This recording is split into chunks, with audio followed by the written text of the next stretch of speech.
Hi, I'm Mikel Sala, the founder of Sal's Cuisina, located in the Turning Wheels compound in Malolo. Question one, what are you doing to stay creative at home? Basically, we've been cooking up a lot and trying out different recipes.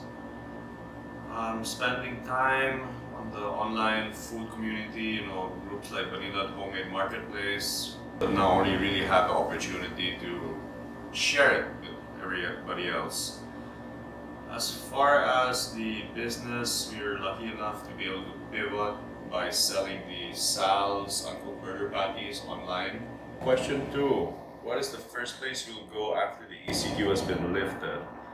Well, more than any other place, I'm just looking forward to getting back to work so we can get things up and running again, both for me and my guys, the employees.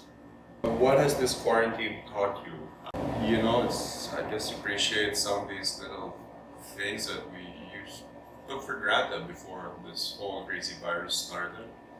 But, just taking advantage also of the downtime, being able to spend it, with my wife was, a really good experience overall for both of us.